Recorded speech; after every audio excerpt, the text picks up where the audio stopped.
बोलिए प्रेम से श्री सद्गुरु महाराज की जय।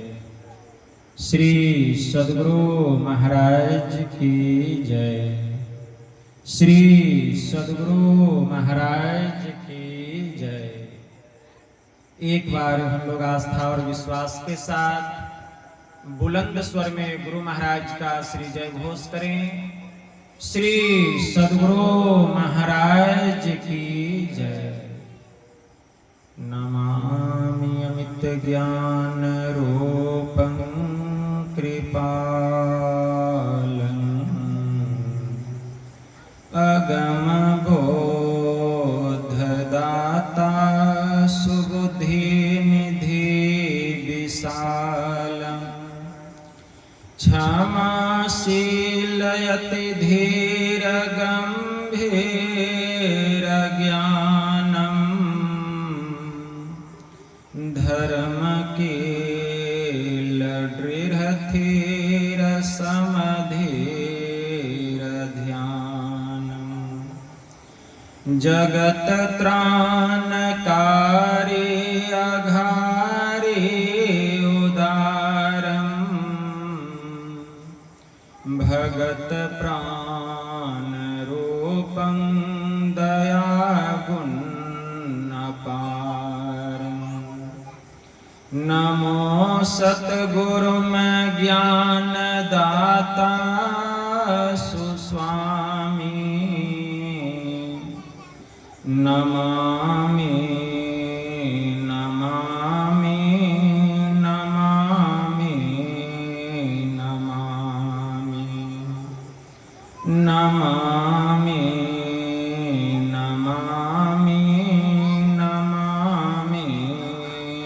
नमामि।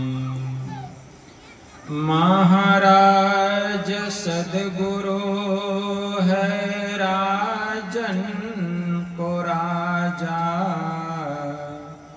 है जिनकी कृपा से सरे सर्व काजा भने में ही सोई परम गुरु नमामि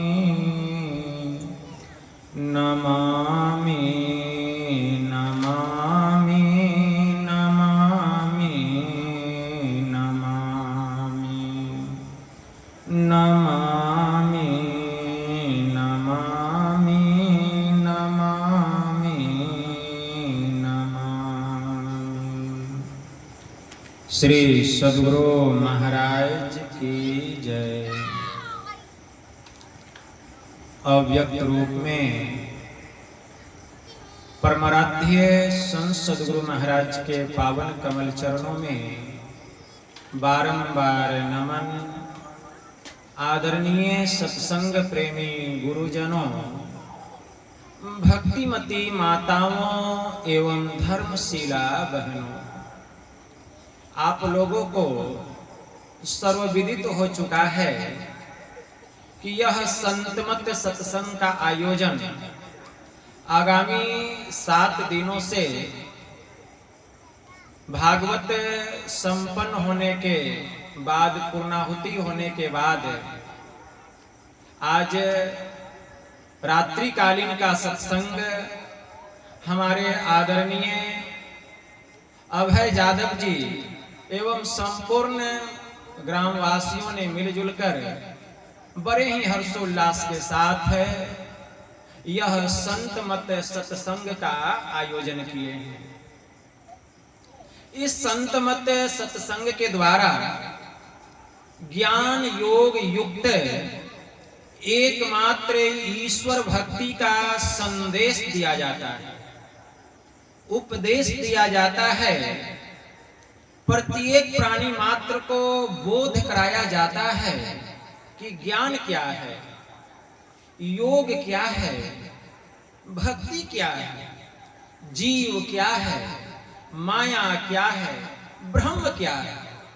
इन सभी रहस्यमयी बातों का ज्ञान सत्संग के माध्यम से यह जो जीव अबोध बना हुआ है, सत्संग श्रवण करते करते एक दिन वह सुबोध और परम ज्ञानी हो जाता है। अभी संत स्तुति और गुरु वंदना से पाठ का शुभारंभ हुआ। हम लोगों ने अति ही मनोयोग पूर्वक भक्ति युक्त ढंग से पाठ का श्रवण किया।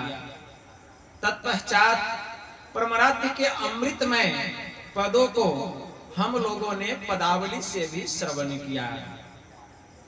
पाठ में हम लोग सुन रहे थे, यही मानुष देह समैया में करूं परमेश्वर में प्यार, कर्म धर्म को जला खाक कर देंगे तुमको तार।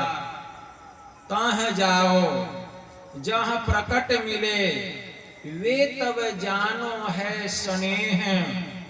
स्नेह बिना नहीं भक्ति होती है, कर लो साचा नेह। स्थूल सूक्ष्म कारण महाकारण केवल यहू के पार। सुषमन तिल हो पिलतन भीतर होंगे सबसे न्यार। ब्रह्म ज्योति ब्रह्म ध्वनि को धरी धरी ले चेतन आधार। तन में पिल पांचों तन पारा जा पाओ प्रभु सार। में ही होए सकोगे जाओगे वही पार। अरे पार गमन ही सार भक्ति है, लो यही ही में धार। यही मानुष देह समैया में करूं परमेश्वर में प्यार। हमारे परमाराध्य संसद गुरु महर्षि में ही परमहंस जी महाराज कहने की कृपा किए कि हे संसार के लोगों, अगर कुछ करना ही है तो यह जो मनुष्य का शरीर मिला है, यह मनुष्य का शरीर पाकर ईश्वर की भक्ति करो। क्योंकि यह मनुष्य का शरीर प्रभु से प्रेम करने के लिए, प्रभु की भक्ति करने के लिए मिला है। यही मानुष देह समैया में करूं परमेश्वर में प्यार। भगवान श्री राम ने भी कहा अपने नगरवासियों से कहा कि हे मेरे अयोध्या वासियों, बड़े भाग मानुष तन पावा। असुर दुर्लभ सब ग्रंथ ही गावा। साधन धाम मोक्ष कर द्वारा अपाई न जेहि परलोक समारा। भगवान श्री राम भी यही बात कह रहे हैं कि हे मेरे नगरवासियों, हे मेरे अयोध्या वासियों, बड़े भाग्य से हम लोगों को यह मनुष्य का शरीर मिला है। और यह मनुष्य का शरीर सूर दुर्लभ है, अर्थात देवताओं को भी दुर्लभ है।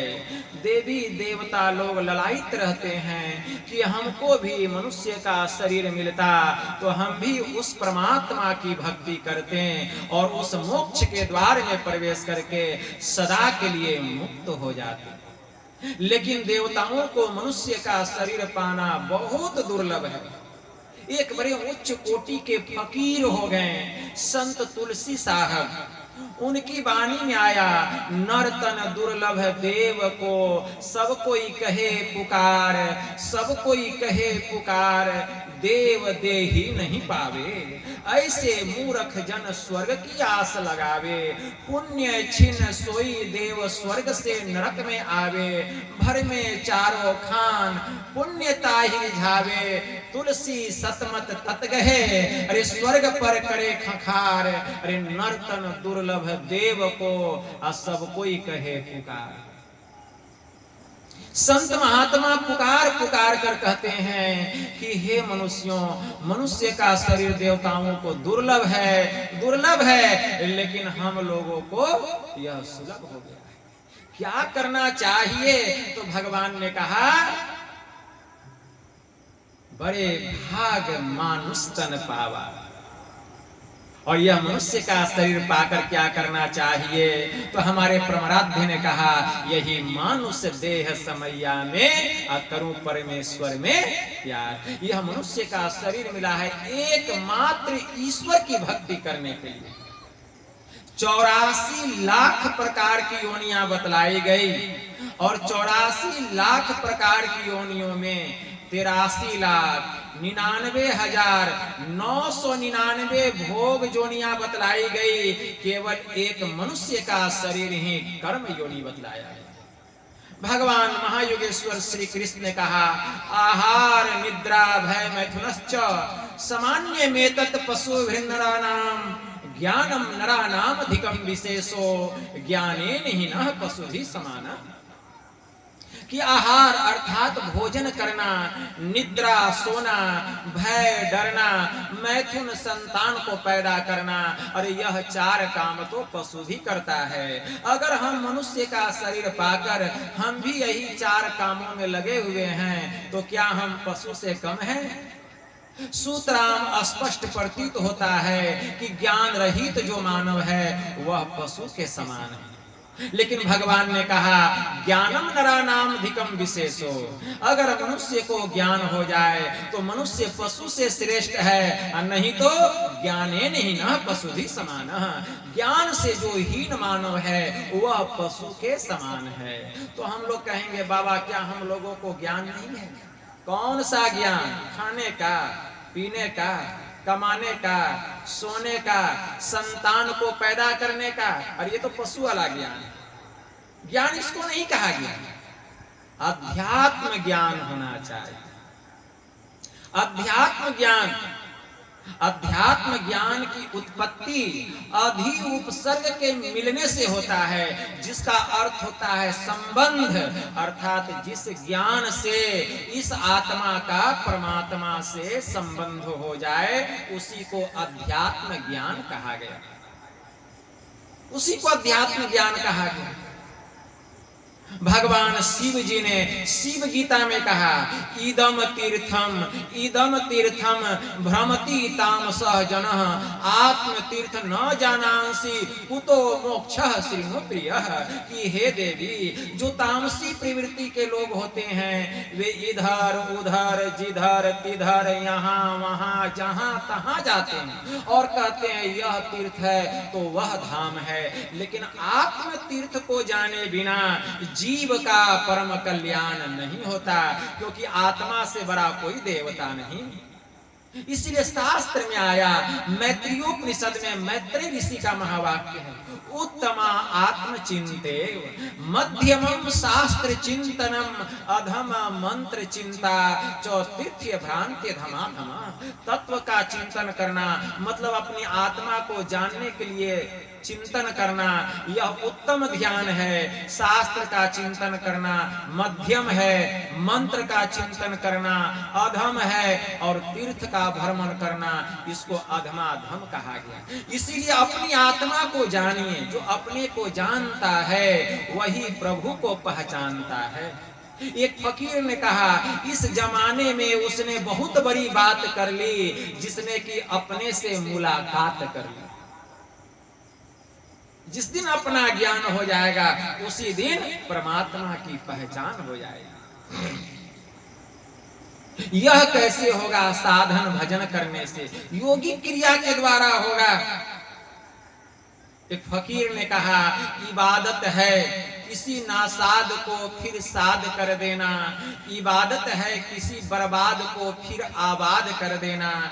यही सीखा है सागर हमने मुर्शिद के कदम को छूकर, खुदा से हो अगर मिलना पता खुद का लगा लेना। तो जब तक अपना पता नहीं चलेगा खुदा का पता कहां से लगेगा? इसी के लिए यह मनुष्य का शरीर मिला है। हमारे परमाराध्य महर्षि में ही परमहंस जी महाराज 4 जुलाई 1904 ईस्वी को अंग्रेजी की परीक्षा देने के लिए परीक्षा भवन गए। प्रबल वैराग्य उमड़ रहा था, संसार आसार लग रहा था, सूखे हुए तिनके के समान, सर्प के समान दिखाई दे रहा था।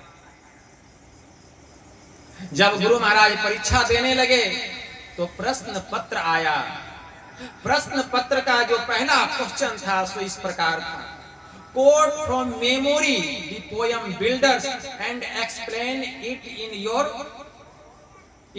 योर ऑन इंग्लिश, अर्थात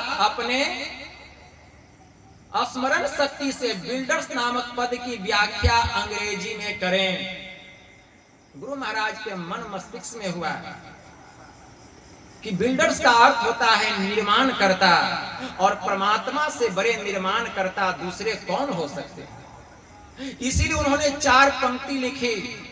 for the structure that we raise, time is with materials filled, our todays and yesterdays are the blocks with which we build.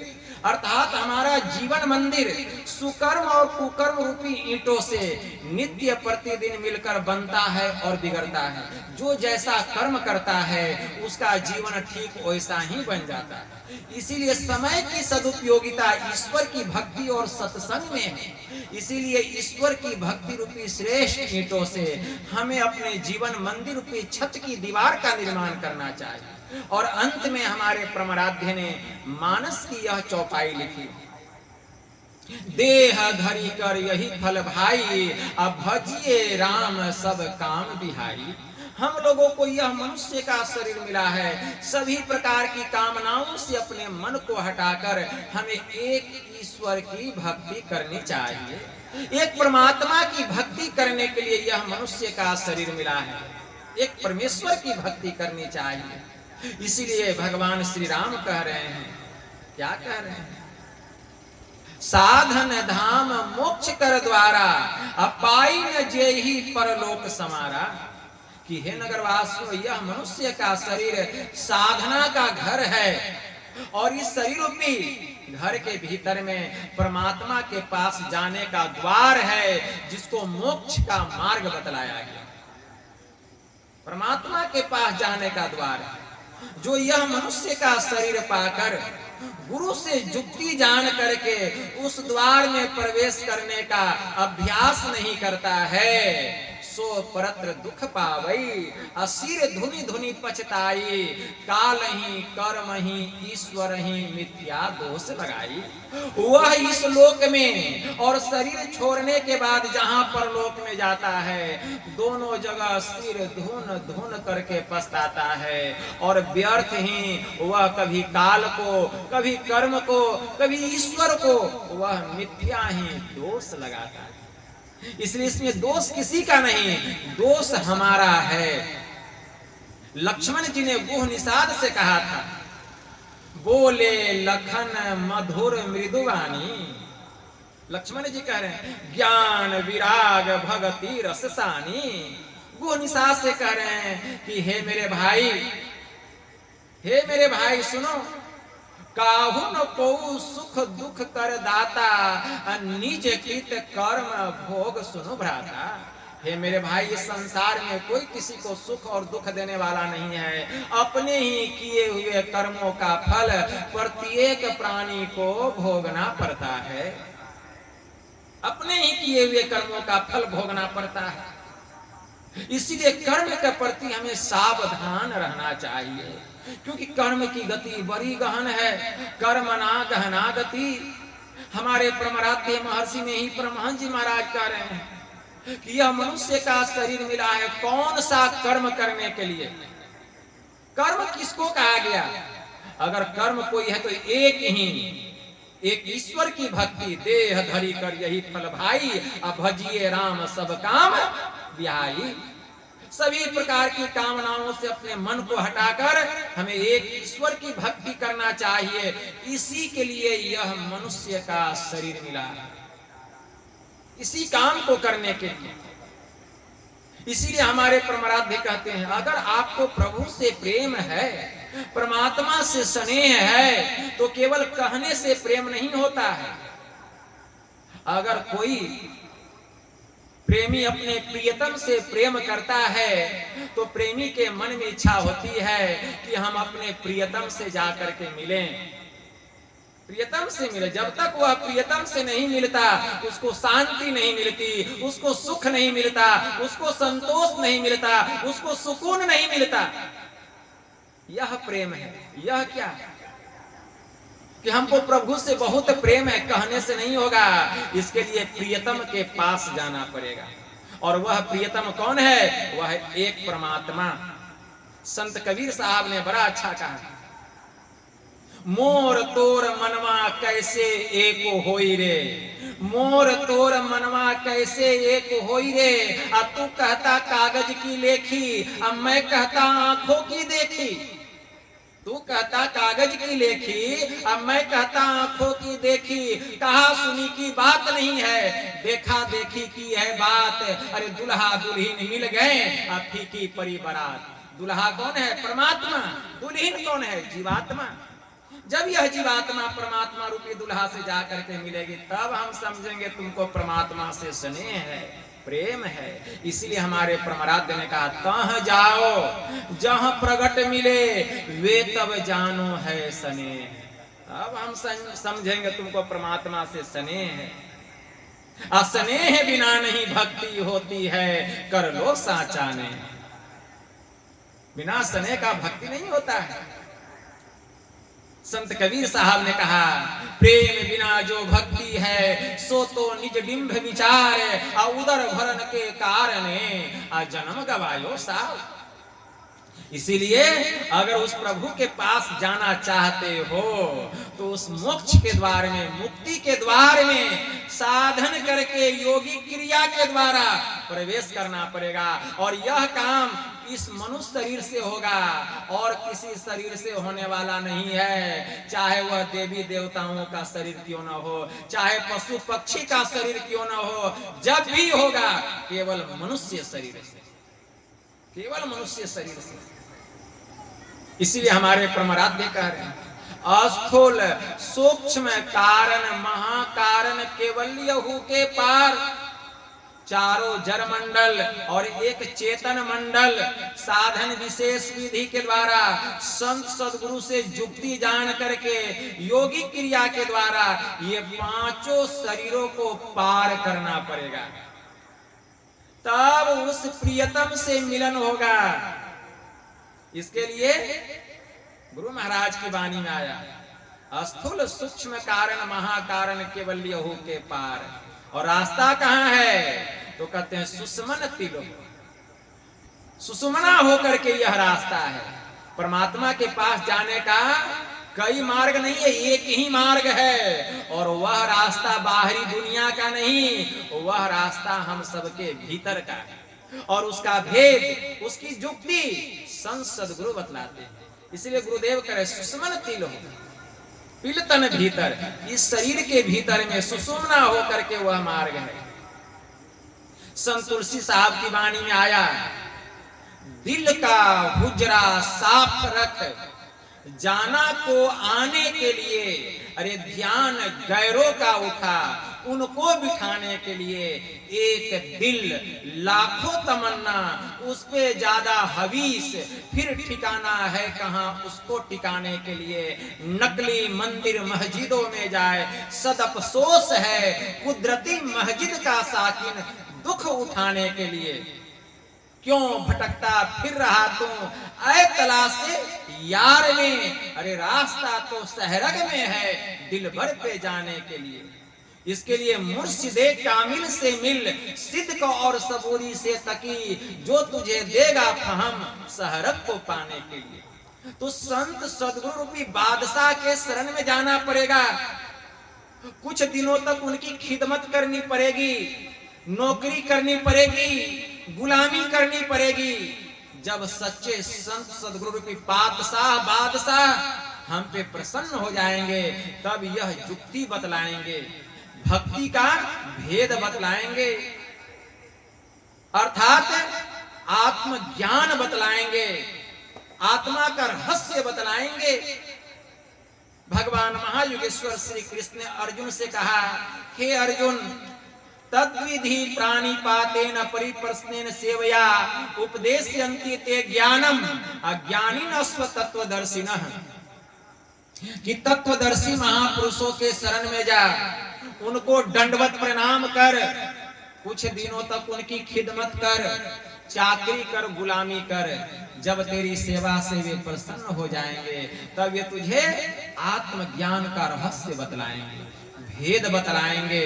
और उस जुक्ति को जानकर जब तू योग करेगा, ध्यान करेगा, तो योग करते करते पहले तुझे अपने स्वरूप का ज्ञान होगा, तदंतर मेरे स्वरूप की पहचान होगी। और हे अर्जुन, मैं तुझे सत्य कहता हूं, तू सदा के लिए दुखों से छूट जाएगा, तुझे परम मुक्ति की प्राप्ति हो जाएगी। भगवान ने कहा, इसी काम के लिए हम लोगों को यह मनुष्य का शरीर मिला है। तो यही बात हमारे परमाराध्य करे, सुषुम्न तिल हो पिल तन भीतर होंगे सबसे न्याय। सुषुम्ना होकर के रास्ता है परमात्मा के पास जाने का। और यह ज्ञान तो वेद में, पुराण में, उपनिषद में भरा हुआ है, लेकिन इस ज्ञान को लोग सुनाते नहीं, बताते नहीं। क्यों? भेद यह गुप्त, पाना किसी ग्रंथ से है असंभव, असमझ लो किसी संत से। हमारे परमाराध्य ने कहा, बिन दया संतन की मैं ही जानना इस राह को, अरे हुआ नहीं होता नहीं, वो होनहारा है नहीं। भगवान शिव जी ने सुषुम्ना की भूरी भूरी प्रशंसा की है। योग सिखोपनिषद में मंत्र आया है भगवान शिव जी का, ब्रह्मा जी को सुना रहे हैं। हे ब्रह्मा जी, सुषुम्नायम यदा योगी क्षणे कंपी तिष्ठति, सुषुम्नायम यदा योगी क्षणार्धंपि तिष्ठति, सुषुम्नायम यदा योगी सुल्लग्नो लवनाम्बुवत, सुषुम्नायम यदा योगी लियते क्षीरनिर्वत, भिद्यते च तदा ग्रंथि छिद्यन्ते सर्व संशया, क्षीयन्ते परमाकाशे ते यान्ति परमाम गतिम।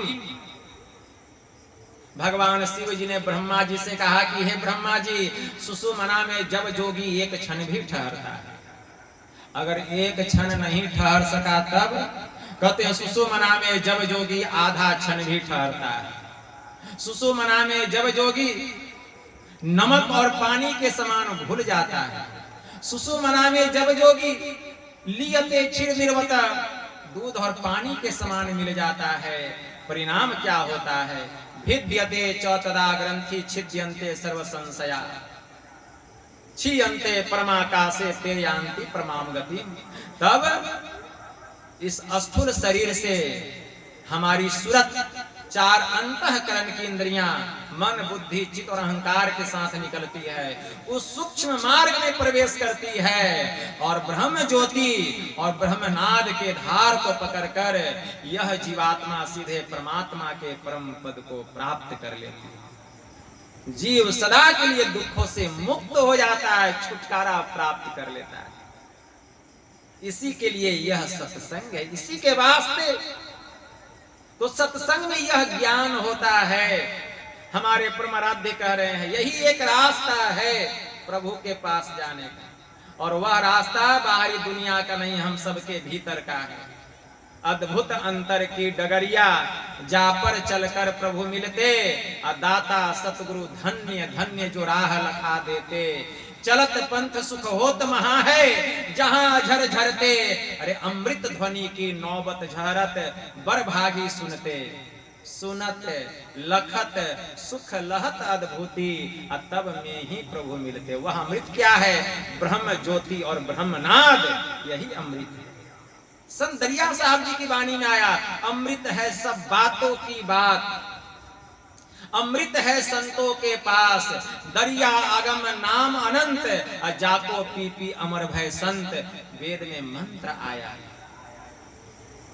ओम प्रहंसा संस्त्रीपला वग्नो मक्षा मादस्तंग, वृषगना अयासुह अंघोसिनम पवमानम सखायो, दुर्मर्षम बाणम प्रवदंती साकम। इस मंत्र के द्वारा वेद भगवान इस देह में बसने वाले कांति स्वरूप आत्मा को उपदेश करते हैं कि हे जीवात्माओं, जो उत्तम और अचल समाधि के साधक होते हैं, जिन्होंने की त्रिगुणादिकों को पार करके दूध में मिले हुए जल को हंस के पृथक पृथक करने के सामर्थ्य की तरह सत्य निर्णय करने में जो परम हंस योगी हो, जो अत्यंत तेज से युक्त होकर सब देहों में एक समान ईश्वर के सर्वव्यापक और रमणीय अनाहत नाद को प्रत्यक्ष करने का लक्ष्य करके अपने भीतर में अप्रकट रूप से उस सोम रस को जो योगाभ्यास द्वारा प्राप्त करते हैं, आप सब भी उसका जिसका अनुकरण करें वह सोम रस क्या है? वही है ब्रह्म ज्योति और ब्रह्मनाद, यही वह अमृत है। ब्रह्म ज्योति परमात्मा का बायां हाथ है और ब्रह्मनाद परमात्मा का दाहिना हाथ है। जो ब्रह्म ज्योति और ब्रह्मनाद को पकड़ लेता है वह सीधा परमात्मा की गोद में जाकर के बैठ जाता है। उस जीव को परम मुक्ति की प्राप्ति होती है, परम कल्याण होता है। यही हमारे परमाराध्य कह रहे हैं, सुषमन तिल हो पिल तन भीतर, होंगे सबसे न्यार। गुरु महाराज की वाणी में आया, तन में पिल पांचों तन पारा, जा पाओ प्रभु सार। गुरु महाराज की वाणी में आया, ब्रह्म ज्योति ब्रह्म ध्वनि को धरी धरी ले चेतन आधार, तन में पिल पांचों तन पारा, जा पाओ प्रभु सार। तब भीतर में ब्रह्म ज्योति का सहारा मिलता है, ब्रह्म नाद का सहारा मिलता है। तन में पिल, इस शरीर में पिलना पड़ता है, शरीर में दौड़ लगाना पड़ता है। सूरत जो है शरीर के भीतर चलती है योगिक क्रिया के द्वारा। पिल तन भीतर, शरीर में पिलना है, शरीर के भीतर दौड़ लगाना है, बाहर में नहीं। और पिलते पिलते पांचों शरीर को पार करना है, पांचों शरीर को, स्थूल सूक्ष्म कारण महाकारण और केवल्य, उसी को गुरुदेव कहते हैं ब्रह्म ज्योति ब्रह्म ध्वनि को धरी धरी ले चेतन आधार। हमारी सूरत भीतर ही भीतर चल रही है, भीतर ही भीतर चल रही है। तन में पिल पांचों तन पारा, जा पाओ प्रभु सार। जब पांचों शरीरों को हम पार करेंगे तब परमात्मा का दीदार होगा, प्रभु का साक्षात्कार होगा। पांचों मंडल को पार करना पड़ेगा, पांच मंडल।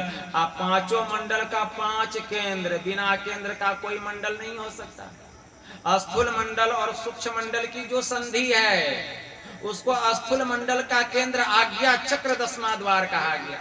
सूक्ष्म मंडल और कारण मंडल की जो संधि है उसको त्रिकुटी महल कहा गया, मतलब सूक्ष्म मंडल का केंद्र कहा गया। कारण मंडल और महाकारण मंडल की जो संधि है उसको कारण मंडल का केंद्र महाशून्य कहा गया। महाकारण और केवल्य मंडल की जो संधि है उसको महाकारण मंडल का केंद्र भंवर गुफा कहा गया। और केवल्य मंडल के केंद्र स्वयं परमपिता परमात्मा बतलाएगा। जो पांचों शरीरों को पार करता है वही परमात्मा के परम पद को प्राप्त करता है। तो गुरु महाराज की वाणी में आया, तन में पिल पांचों तन पारा, जा पाओ प्रभु सार। तब में ही होए सकोगे, अरे जाओगे वही पार। अपार गमन ही सार भक्ति है, लो यही ही मेरा। गुरु महाराज की वाणी में आया, क्या कहते, में ही होए सकोगे। इसके लिए अपने को महीन बनाना पड़ेगा, अपने को सूक्ष्म बनाना पड़ेगा, अपने को बारीक बनाना पड़ेगा। गुरु महाराज की वाणी में आया, में ही हो सकोगे। जो महीन बनेगा तब जाओगे वही पार, वही उस पार जाएगा। संत पलटू साहब की वाणी में आया, मन महीन करी लीजिए जब पीव लागे हाथ, जब पीव लागे हाथ, नीच हुए सबसे रहना। पच्छा पक्षी त्यागी के ऊंच बानी नहीं कहना, गाली को दे जाए क्षमा करी चुप हुए रहना। सबकी करे तारीफ आपको छोटा जाने, दोनों हाथ उठाए के शीश पर सबके आने। पलटू सोई सुहागिनी हीरा झलके माथ, मन महीन करी लीजिए जब पीव लागे हाथ। जब परमात्मा का दीदार होता है, साक्षात्कार होता है, तो वह तो एकदम महीन हो जाता है, सरल हो जाता है, शांत हो जाता है, शांत हो जाता है। जैसे देखते हैं वृक्ष की डालियां में जब फल लग जाती है तो उसकी डाली झुक जाती है, इसका मतलब वह डाली कमजोर नहीं हो गई। उसी प्रकार जब परमात्मा का दीदार होता है, साक्षात्कार हो जाता है, इतने नौ जाते हैं, इतने नौ जाते हैं। संत सुंदरदास जी महाराज की वाणी में आया, श्रवण विनु ध्वनि सुने, नयन बिनु रूप निहारे, रसना बिनु उच्चरे, प्रशंसा बहु विस्तारे, नृत्य चरण बिनु करे, हस्त बिनु ताल बजावे, अंग बिना मिली संग बहुत आनंद बढ़ावे, बिनु शीस नवे जह सेव्य को, सेवक भाव लिए रहे, अरे मिली परमात्म सो आत्मा पराभक्ति सुंदर करे। वहां आत्मा का परमात्मा से मिलन होता है, यही पराभक्ति है, यही सार भक्ति है। यही काम करने के लिए हम लोगों को यह मनुष्य का शरीर मिला है। यह काम कैसे होगा? संतों के शरण में जाएंगे, संत सद्गुरु से भजन भेद लेंगे, और तब हम योग करेंगे, मतलब भक्ति करेंगे। इसके लिए सत्संग में आना पड़ेगा। सत्संग सुनते सुनते यह ज्ञान होता है।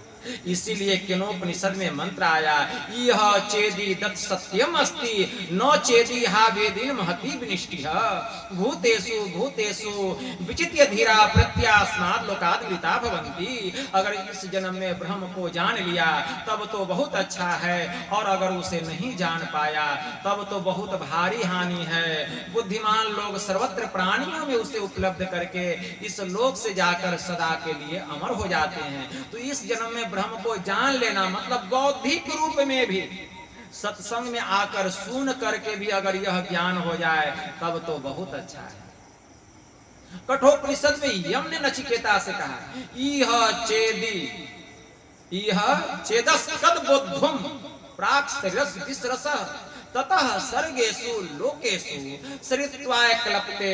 इस देह के पतन के पूर्व अगर उसे जान सका तो बंधन से मुक्त होता है, और अगर उसे नहीं जान पाया तो इस जन्म मरणशील लोक में वह नाना भाव को प्राप्त होता है।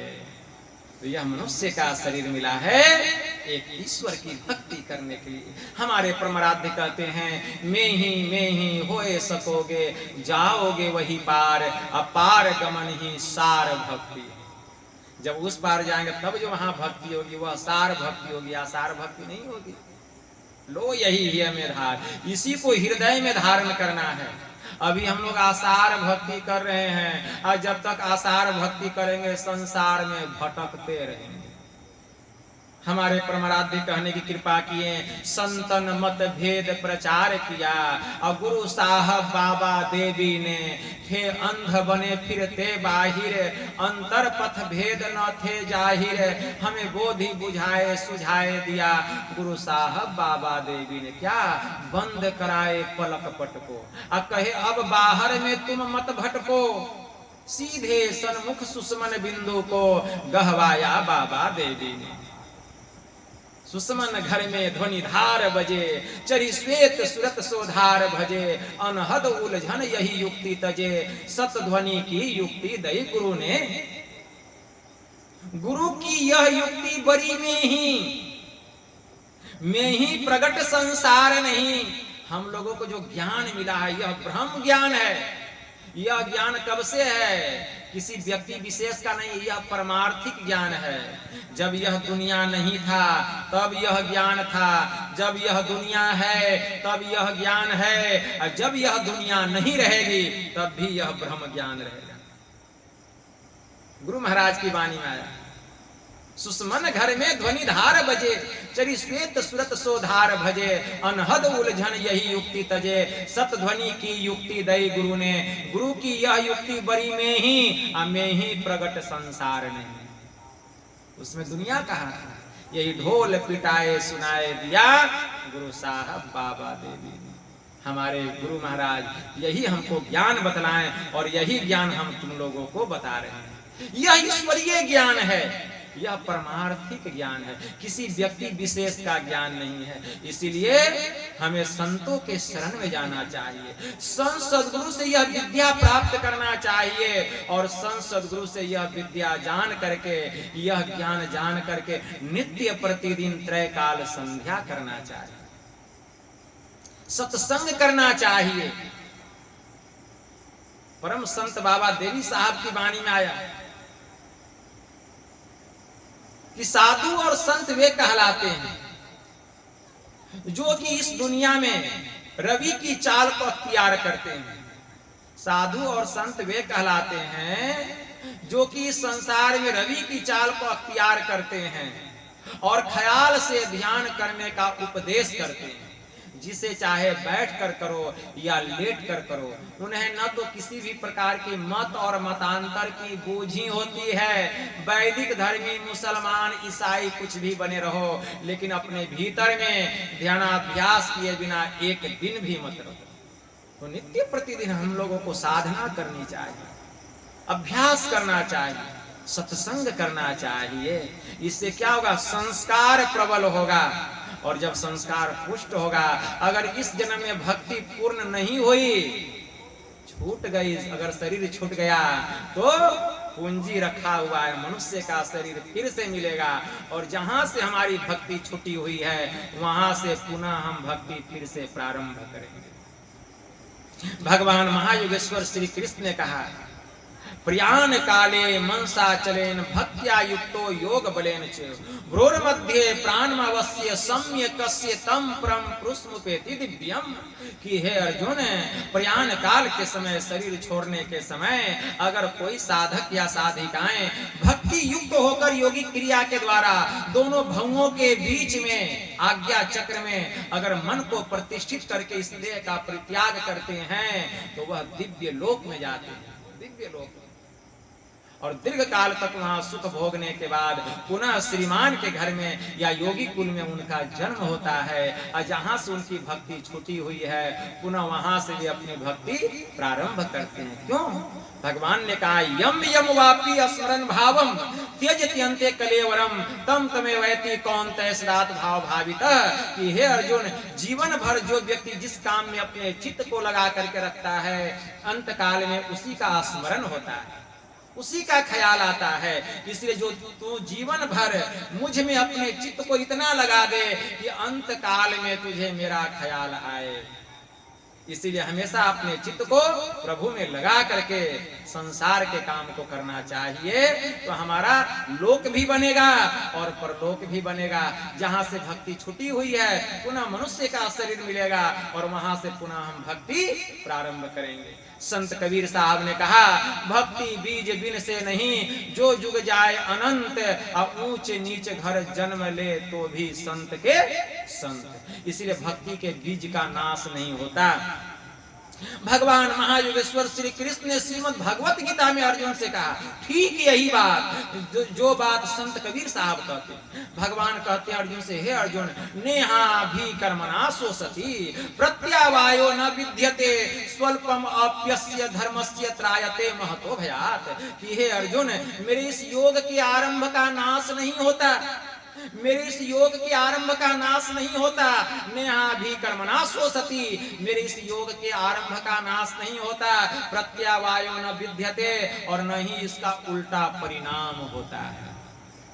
स्वल्पम अप्यस्य धर्मस्य त्रायते महतो भयात्। इसका थोड़ा सा अभ्यास, संसद गुरु से जुक्ति जानकर भक्ति का जो थोड़ा सा भी अभ्यास कर लेता है, इसका थोड़ा सा अभ्यास जीव को महाभय से बचा लेता है। मतलब महाभय से बच जाना मतलब मनुष्य शरीर के अलावा उसको अन्यत्र योनि में नहीं जाना पड़ता है।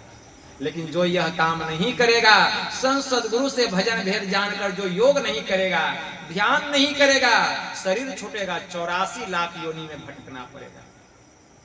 लेकिन जो संसद गुरु से सतयुक्ति जान करके थोड़ा थोड़ा भी योग करते हैं, भक्ति करते हैं, शरीर छूटने के बाद वह जीव महाभय से बचता है। जीव को बार बार मनुष्य का शरीर मिलता है, बार बार भक्ति करते करते एक न एक दिन वह भक्ति के परम प्रकाष्ठा को प्राप्त करके सदा के लिए आवागमन के चक्र से छुटकारा प्राप्त कर लेता है, अर्थात उसको मुक्ति मिल जाती है। तो यही काम करने के लिए हम लोगों को यह मनुष्य का शरीर मिला है। हमारे परमाराध्य ने कहा, आवागमन सम दुख दूजा है नहीं जग में कोई, इसके निवारण के लिए प्रभु भक्ति करनी चाहिए। हमारे परमाराध्य कहते हैं, जितने मनुष्य तनधारी हैं प्रभु भक्ति कर सकते सभी, अंतर व बाहर भक्ति कर घटपट हटाना चाहिए। तो हम संतों के शरण में जाएं, उनसे सदयुक्ति जानकर हम इस प्रकार की भक्ति करें तो हमारा परम कल्याण होगा। कहने के लिए बहुत बात है, लेकिन समय का अभाव, बहुत समय चुकी हो चुका है। फिर हमको भागलपुर भी जाना है और समय पर ब्रह्म बेला में उठना भी पड़ता है, समय पर साधना भी करनी पड़ती है, समय पर सत्संग भी करना पड़ता है, 2:40 में उठना पड़ता है। इसीलिए विश्राम भी शरीर के लिए जरूरी है। तो फिर यही थोड़ा सा मैं आप लोगों की सेवा में कहा, फिर कभी मौका मिलेगा तो आप लोगों को हम भरपूर रूप में समय देंगे। इतना ही कहकर गुरु महाराज के श्री चरणों में प्रेम पुष्प समर्पित करते हुए मैं अपनी वाणी को यहीं विराम देता हूँ। बोलिए प्रेम से श्री सद्गुरु महाराज की जय। अब आप लोग सृष्टि सुमन से 1-2 भजन सुन लीजिए, उसके बाद आरती होगी। श्री सद्गुरु महाराज की जय।